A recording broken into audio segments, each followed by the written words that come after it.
Welcome back, Alchemist. This is Abundance Thursdays with myself, Walter Murillo, and the great Vinny Smile Chopra. Vinny, welcome back. Hey there, brother. Hi there. Good to have you. And it's cold out here, San Francisco Bay Area, 43 degrees, but I'm still walking outside and I'm not near to the Golden Gate Bridge, which is my virtual background there today. I did But I'm in notice my you back. switched up. You switched up to the virtual background, the Golden Gate Bridge. So now the Golden Gate Bridge is just moving kind of as you're walking through Oh, okay. I'm California. gonna stay. Oh, this is what I wanted. I wanted to make sure I stay where it's very clear for me, which is There we go. We found a spot. So for everybody at home who doesn't know what we're doing here, this is Abundance Thursdays. We do uh, this every Thursday at 9 a.m. Pacific Standard Time on the West Coast and 12 p.m. Eastern Standard Time. We get together with Vinny Chopra and we just go through one of the wealth principles that we address on Saturdays. Vinny brings a lot of knowledge from his world in syndication, years of syndication, years as a real estate investor, and also other types of businesses. He's invested in over 30 different businesses. He's purchased at his peak over 8,000 units, 8,500 units. He raised $200 million, more than $200 million, and he raised it mhm. multiple times. It's not the same money over multiple times. Purchased $1.3 billion worth of real estate, $1.6 billion worth of real estate, Thank you. Thank and you. he came to this country with only $7. So when we're listening to Vinny and we're talking to Vinny, he is humble. He's not a young man anymore. He's 72 years young, turning 73 soon. So it's wealth of wisdom. It comes from experience, it comes from age on the planet, and also a positive attitude through his entire existence that I've known him. I'm sure Vinny had bad days before me, but ever since Yes. I've met him, it's been a lot of positivity on the other side of the camera. So, Vinny, as we're going through Wealth Principle today, how to leverage the law of reciprocity. This is not a thing that you are new to, right? The law of reciprocity. I know that you've sent gifts to your investors over the years. That is, there's more to it than just the fact you're a really nice guy and you like to give something to your investors. Although I have caught that. I know at the summit you bring glasses to the summit. Even when you're not there, you send Ah, us glasses. You bring books. There's a lot of giving that comes from your end. But I think that you also understand the law behind it because you seem to understand all the universal laws that we've discussed in the past. So. So, Vinny, no, diving thank into you. it, where Thank did you you. Thank learn you. about the law of reciprocity? Where did this come from in your Oh life? my gosh, it's really it's a universal law, which goes back to, you cannot go to the bank to withdraw unless you deposit and deposit and deposit and deposit. Same thing is true in any business. Our customers are king. They're gold. Actually, my mission statement says, or has been saying, that our, the residents who are in our apartment buildings, they're gold. Number two, our team members are gold, the ones who represent Monil. Third, our vendors are gold. Vendors, contractors, our brokers, all those people, management people. Then the fourth one, our investors are gold. Investors, if they don't give the money, then nothing happens above the line. And then the fifth ones are our family is gold at the bottom. But we are at the bottom. We got to have the servant attitude to really give the best at every level. Because if we are giving more, taking less, that's the word, that's the real law says, the prosody says, even though it says what you give, you get, you give, you get. But just like Zig Ziglar, great mentor of mine and yours and millions, he said you can get anything in life if you help enough people get what they want. So we want So to make you're sure that we give ourselves. Yes, you're yes. talking about giving, and it's in your nature. You are the master of giving. The law of reciprocity is really actually about taking. There's a side to it where you actually receive, and I think a lot of people who do this wrong intentionally give to receive. They're going out there and they're saying, "Well, I gave you something, so give me something back," or "I'm not going to give to you unless you give to me."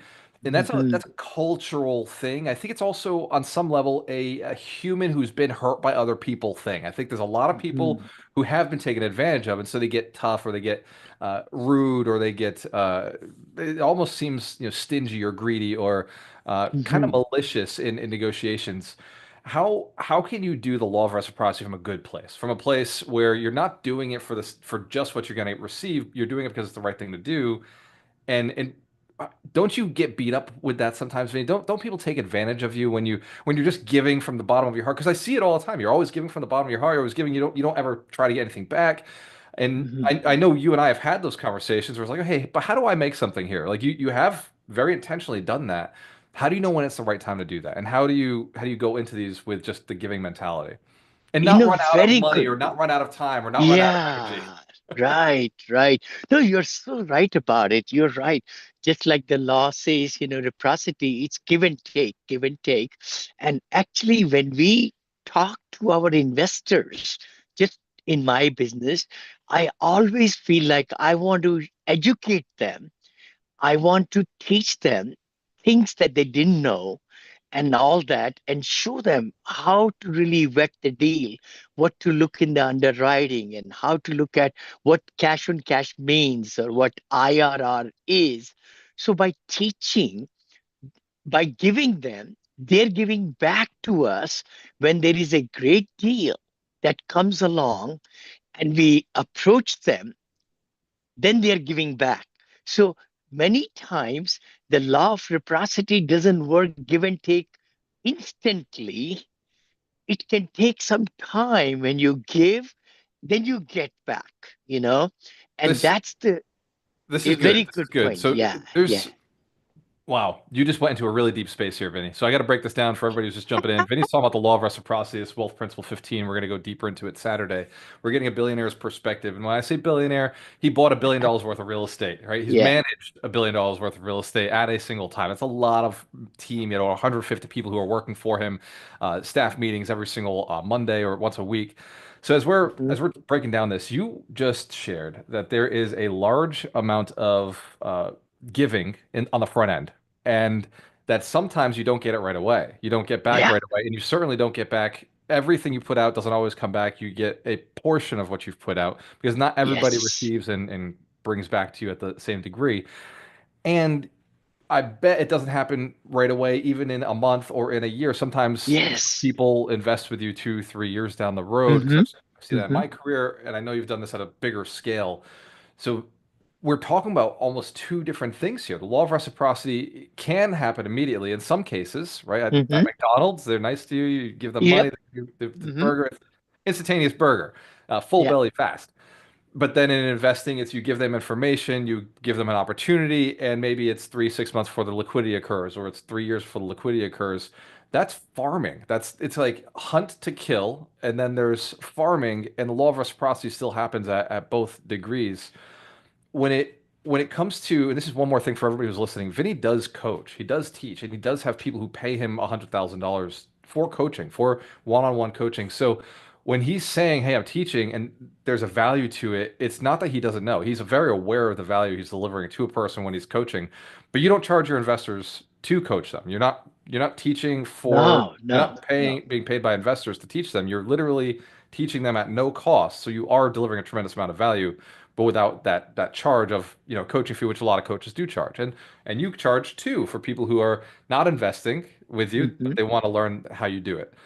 How does a person get into that position where they're able to have enough knowledge to teach? What do you think it takes to be a good giver of information?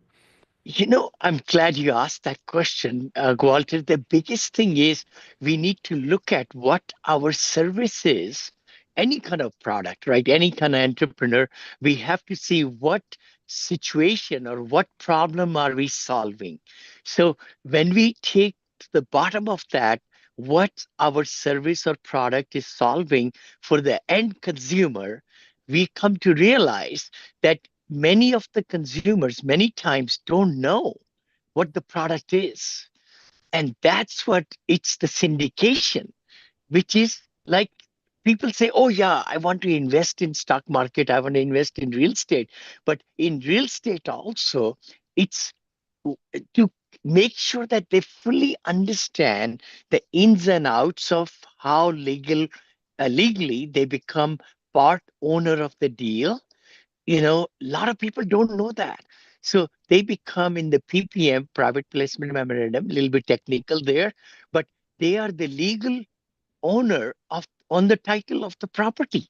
So they are investors, not just investors like sometimes they could be debt investors, but equity partners, I call them. They're not investors, they're partners in the business. Because once we buy the building or apartment, then we are doing everything possible to bring value to them. But you're right, you have to show them slowly, slowly, slowly, educate them so that they are really understanding the ins and outs of where they will be investing in my case.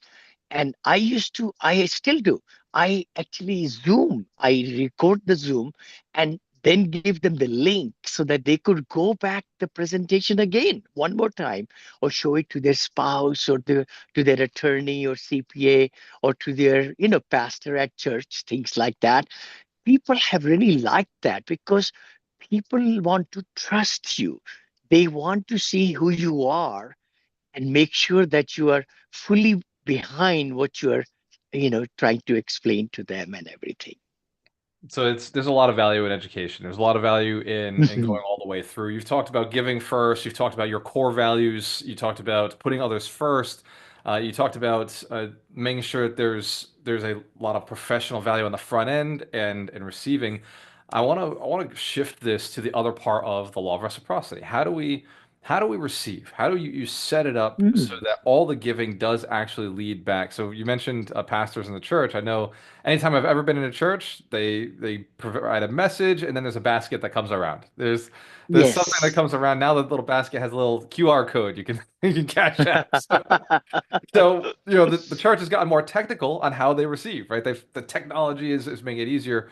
How do you, as an entrepreneur, prepare yourself to actually receive? The second part of this principle, right? The law of reciprocity is you got to give to receive, and not to receive, but without giving, it's hard to receive. So, what does the receiving look like Excellent. yeah. Excellent. Very nice. Especially in my case, because our products are very simple.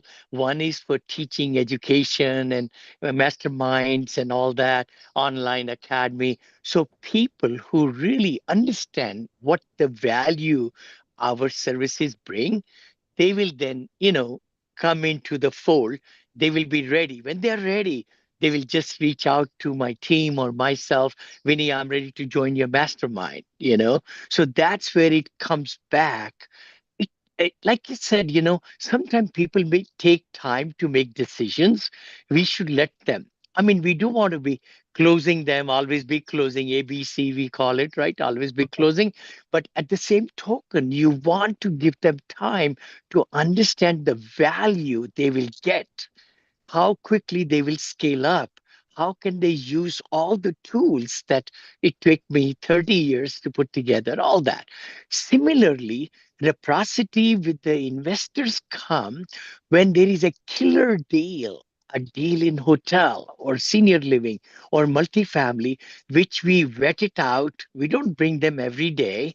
We do lots of thinking, planning, underwriting, and make sure we would like to put our money into the deal.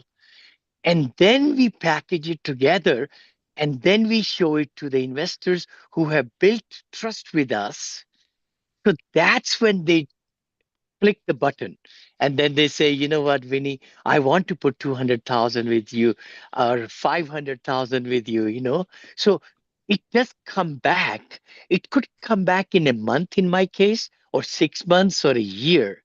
But the beauty is to keep giving and giving some good information through newsletters and keeping them on, sharing with them what's happening in the marketplace and which target market you're going after, diversification and what you're trying to imply to the biggest thing comes out is, do we know who the avatar is? We talk about avatar all the time, but finding the right people and then serving them.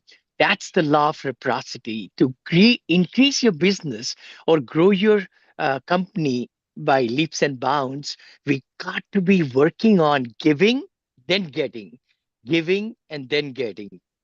It's funny you keep bringing it back, the Avatar. It's every week we talk about the Avatar, and for everybody who's listening, Vinny is simplifying a concept that many people overcomplicate, make it more difficult. Oh, I don't know anybody who's rich. I don't know anybody who wants to invest with me. I don't know anybody who has a good project, or all these products seem the same. I don't know the difference. Well, it does take time to improve your skills to be able to identify those Mhm. projects, those people, the funds. But there's also truly an abundance. All the money in Yeah. the world is in the hands of 8 billion people. It's spread Yeah. out across 8 billion people, but the large majority of it is sitting right here in the United States with 360 million people. And Hmm. you can dive that down into there's really about 36 million people who hold a large majority of the wealth, Yes. and Yes. you probably know at least one of them, right? Like if you know 100 people, one of them is probably one of those people who has $1 million or multiple dollars. So in this country, you know somebody. Somebody knows somebody, and then obviously, if you're living in New York, you may know more people. If you're living in Yeah. California, you may know more people because the wealth is concentrated on the coasts. And Hmm. then when it comes to work and labor and cheap labor, I'm finding in Cleveland, Vinny, in Cleveland, the Uh-huh. labor is cheaper here. I'm finding in Yeah. Yeah. Mississippi, the labor is cheaper there. People are telling Yeah. me what they get paid an hour. I'm just thinking, this is amazing. I cannot believe you'll accept, and the quality of your work is insane. So, Mm. Beautiful. Beautiful. we're giving and we're taking and we're moving in a way where we're asking people. This is what you said. We're Hmm. asking people. So everybody who's just jumping in, we're talking about the law of reciprocity, wealth principle 14, 15. Vinny's taken us through how this works. We've gone through a lot of different steps along this episode. So if you're just jumping in, you may want to go back and listen to the beginning. He really drops some knowledge right at the beginning of this. And or as we're wrapping up and getting towards the end, Vinny just shared that it is the individual that you're speaking with that what they perceive value is going to be different from each person. So it really is about Hmm. asking qualifying questions. And Vinny, I've got to ask, we may not have talked about this in the past ever, but have you ever read the books, The Five Love Languages? The five love languages. No, I've not. Okay. No. Okay. Hmm.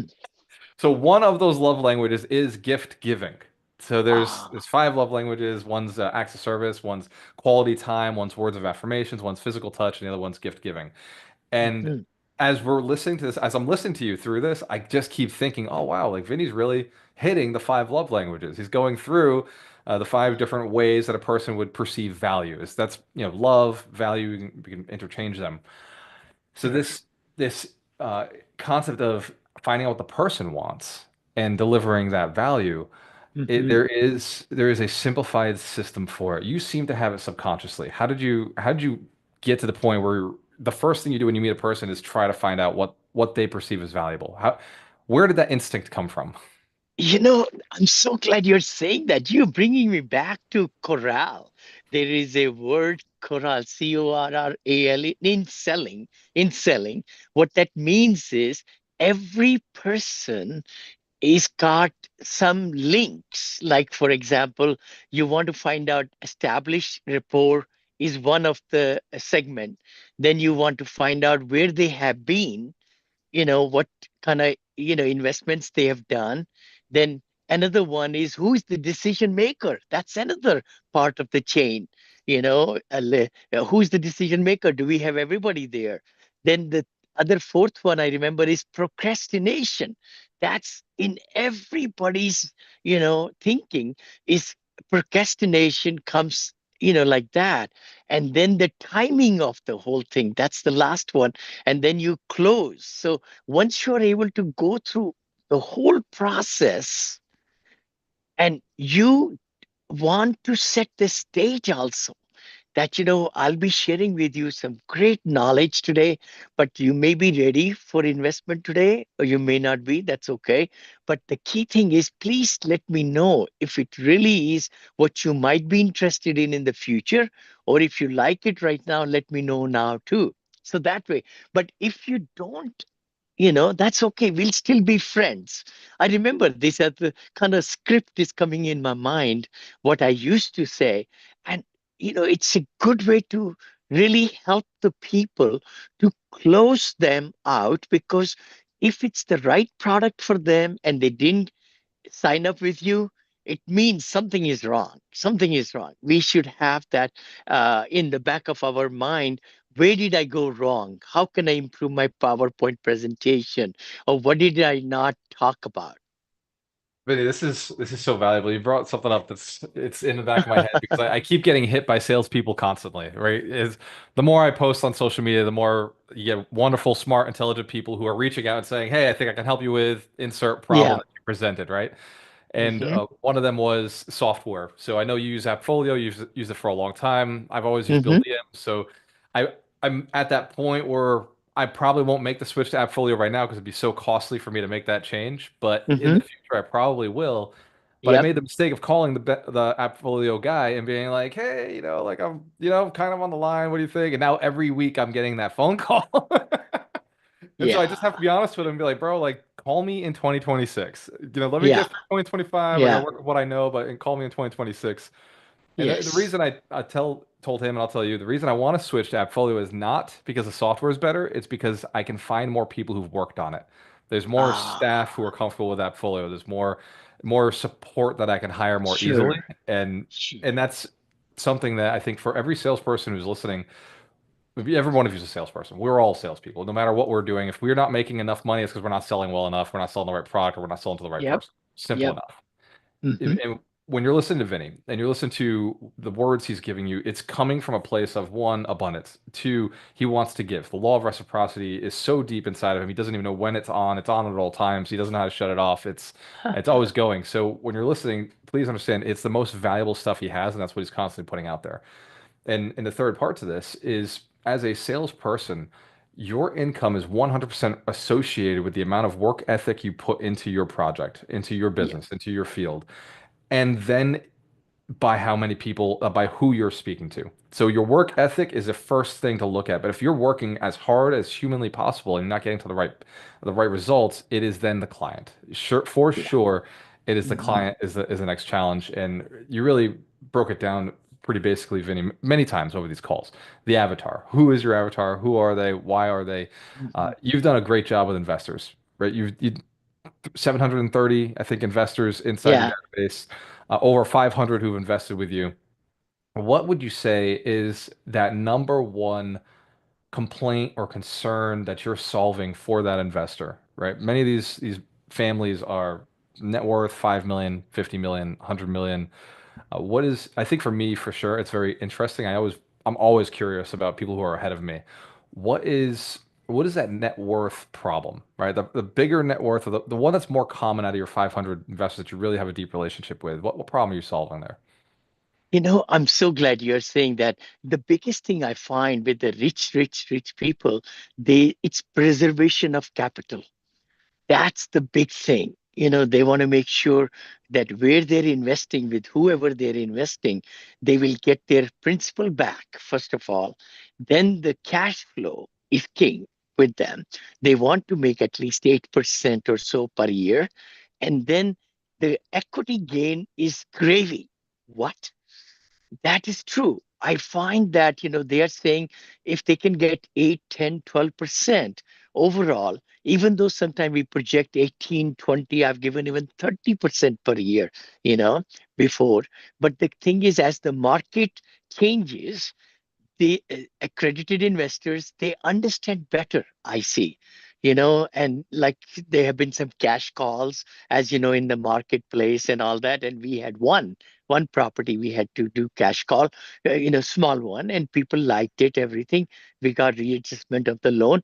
The key thing I find with the accredited investors or rich investors, taxation is on their mind, how to reduce taxes, and also preservation of capital. And then comes the growth of capital, right? The cash flow and the equity. So And it's those are the three things. Yeah, and yeah. that is how you solve it. You And kind of gave it away. diversification. That's the other part. They don't want to put all the eggs in one basket. So when I moved out to hotels and moved out to senior living and apartments and so forth like that, That was really now, customer service. That yeah, was that was you saying, exactly. okay, like you want to diversify, you got too much with me here. What if I did this? If I did this, you Right. did this. Okay. And oil and gas. Today we are putting a big seminar on teaching ABC of oil and gas investing, where you get What time is 100% this back. one? What time is This this is webinar? today at 5 o'clock, brother. 5 5 o'clock. o'clock PST, 8 o'clock EST? EST. Yeah, yeah. And Five if somebody o'clock. wants to get access to that, where would they go for that? I know They it's just go to Eventbrite. vinnychopra.com/events. Yeah, events. You got it, brother. You got it. And it's there today. 292 accredited investors possibly have signed up to be there, but let's see how many show up. Maybe 40, 50, 60 will show up. The key thing is then I'm doing a backup seminar too. Today's one, and those who are really interested, they could come back again next week. And we have current deals going on right now. That's the best part. We're not selling any security or anything like that, but please do come to the webinar to get educated, and then you could meet with my partners and everybody. Yeah, But they can't meet with your partners unless they've been on the webinar. Is that correct? correct, correct, Okay. correct. Yes, yes, yes, Cool. So vinnychopra.com/events. It just takes you to yes. Eventbrite. So if you don't want to remember all that, go to Eventbrite, type in Vinny Chopra. Just type in Vinny Chopra, and it'll bring up. I think you do four trainings a month now. Yes, I do multi-family millions. I do senior living investing. I do hotels, wealth building, and gas and oil. So four a month. Yeah. Awesome. So you heard it here, ladies and gents. Please drop your questions in the comments. Me and Vinny do review the comments on Facebook, LinkedIn, Yes. and YouTube. Hmm. So if you've got something that you really would like us to talk about on one of the wealth principles, or just you're talking about real estate and you want that information, drop it in the comments. Please don't send us messages directly. We do not check our messages. We get a lot of messages coming in. The comments are way more valuable for not just you, but also for Yep. us and for anybody who's viewing them. We want to activate our comments. So please, please, please, when you have questions, we do want the questions. Just put them out in the comment section. Make it Sure. a lot easier for us. That has been Abundance Thursdays, myself and the great Vinny Smile Chopra. We do this every Thursday at 9 a.m. Pacific Standard Time and 12 p.m. Eastern Standard Time. Cheers to your success. We have a choice. Always work with the best. We'll see you on the next one. We'll see you next one. Sure. Yeah, I really do like that background, Vinny. That's a good one there. Oh, thank you, brother. Thank you. Yeah, I think that's what I thought. We'll do backgrounds. I have the other ones too. I'm going to flip them. Actually, this morning I got up and my